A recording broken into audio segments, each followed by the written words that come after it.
Hello everyone, आज हम हिंदी का यो टॉपिक पढ़ेंगे जो हमारा एस्टेट में, डीएसएसबी में और जो नेट है उस एग्ज़ाम में, मतलब कोई भी एग्ज़ाम हो उसमें क्या है इसका प्रयोग होता है। हिंदी भाषा का आपको पता है, जो हिंदी लैंग्वेज आती है।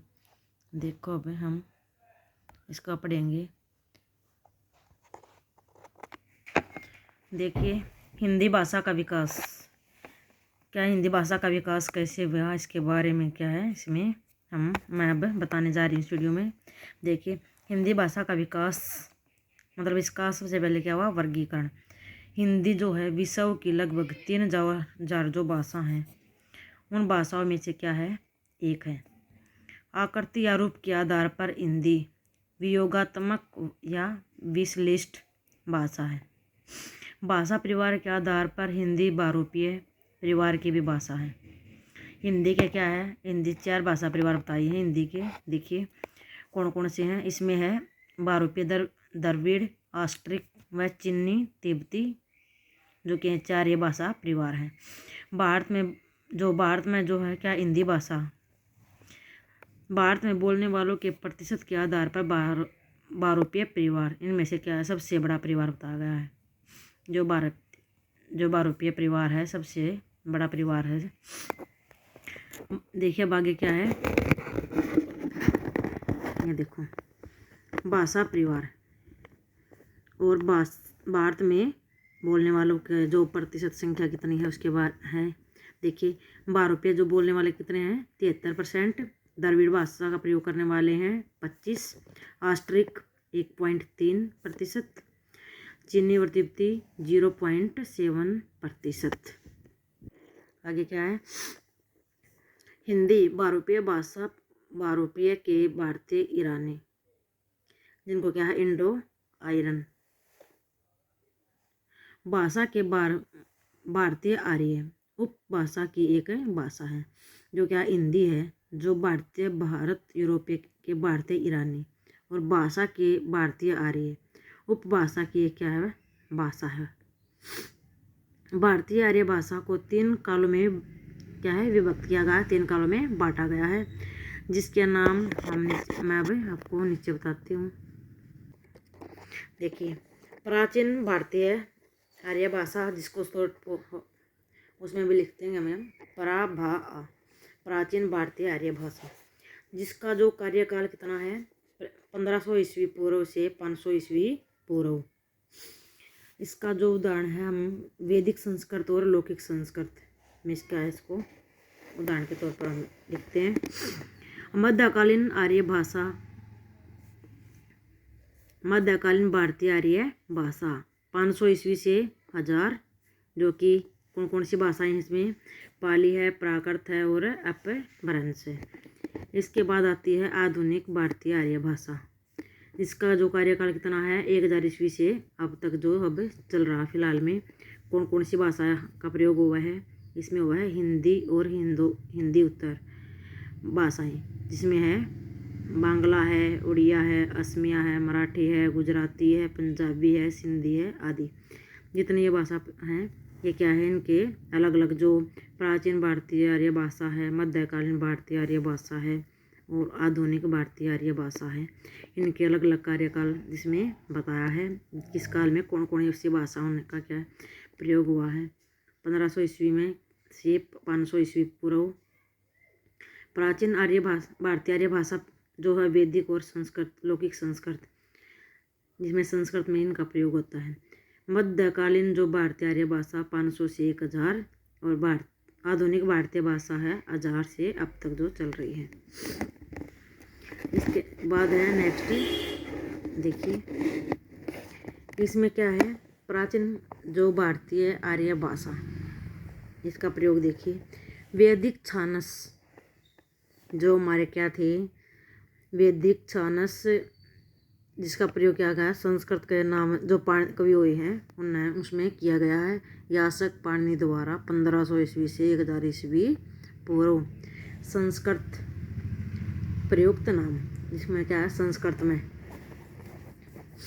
वैदिक संस्कृत है या लौकिक संस्कृत, जो बताए थे ना, जो प्राचीन भारतीय, इसका जो कवि हैं यास्क और पाणिनि, इनका कार्यकाल कितना प्रयोग किया है 1500 ईस्वी से 1000 ईस्वी पूर्व।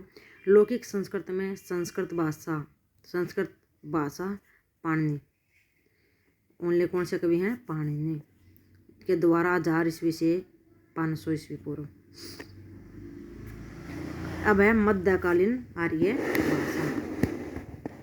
मध्यकालीन आर्य भाषा में क्या है, कौन सा है, प्रथम प्राकृत काल जो कि पाली भाषा थी उनका उसमें प्रयोग किया 500 ईस्वी से 1 ईस्वी। भारत का प्रथम देश भाषा, भगवान बुद्ध के सारे उपदेश पाली में हैं। जो भारत की जो प्रथम भाषा है कौन सी है, हमारी हिंदी।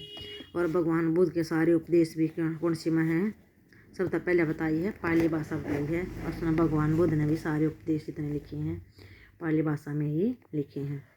द्वितीय प्राकृत काल जो कि प्राकृत भाषा है, इसमें 1 ईस्वी से 500 ईस्वी। भगवान महावीर के सारे उपदेश जो क्या है प्राकृत भाषा में है। क्या था मध्य, इसमें 2 ही भाषा 3 थी, पाली, प्राकृत और अपभ्रंश। थर्ड क्या है, तृतीय प्राकृत भाषा है अपभ्रंश, जिसका कार्यकाल कितना है 500 से 1000। और अवहट का है, अवहट का कार्यकाल कितना है 900 से 1000। जो समकरण कालीन ससंक्रांतिकालीन भाषा, इनका प्रयोग मतलब क्या है कभी कभी हुआ है।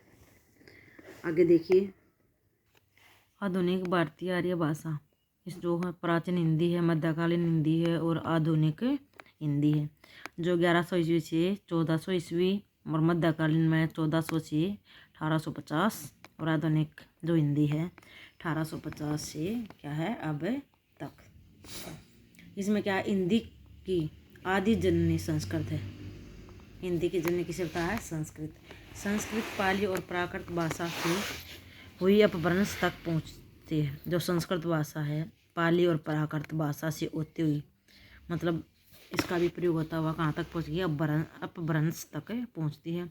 फिर अपभ्रंश अवहट से गुजरती है, वही प्राचीन आरंभिक हिंदी का रूप लेती है।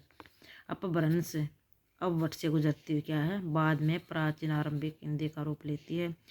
सामान्यतः हिंदी भाषा के इतिहास का आरंभ अपभ्रंश से माना जाता है। जो हमारा हिंदी भाषा का जो इतिहास है अपभ्रंश भाषा से क्या है, इसका आरंभ हुआ है।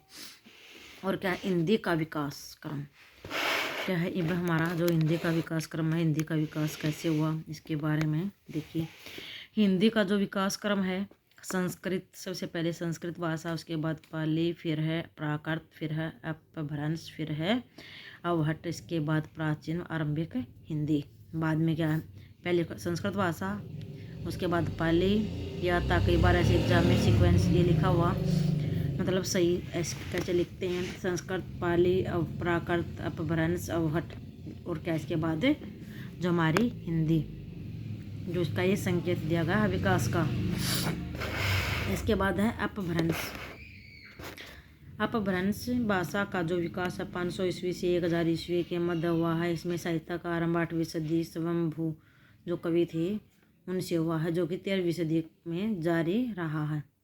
कौन 13वीं सदी में क्या जारी रहा है, और आरंभ हुआ था 8वीं सदी में के जो कवि हैं स्वयंभू, सबसे पहले कवि हुए थे वे।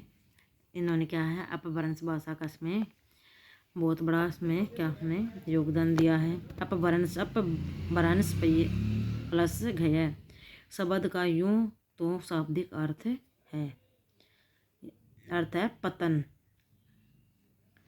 किंतु अपभ्रंश साहित्य का अभीष्ट है प्राकृत भाषा से विकसित हुआ विशेष का साहित्य। प्रमुख रचनाकार स्वयंभू, कौन वे हैं, प्रमुख रचनाकार जो स्वयंभू हैं उसने बताया है कि अपभ्रंश का वाल्मीकि पवम त्रियु अर्थात राम काव्य, धनपाल का है भविष्य कहा। अपभ्रंश का पहला ग्रंथ प्रबंध काव्य है ये। पुष्पदंत है महापुराण, जसहर्षचर्यु और सरहप्पा कणहप्पा आदि सिद्धों की रचनाएं, चर्यापद, दोहा काशी आदि हैं। ओके गाइज, मुझे उम्मीद है कि आपको ये समझ में आया होगा। अगर समझ में आए तो वीडियो को लाइक करके जाना और चैनल को सब्सक्राइब करके जाना। Thank you.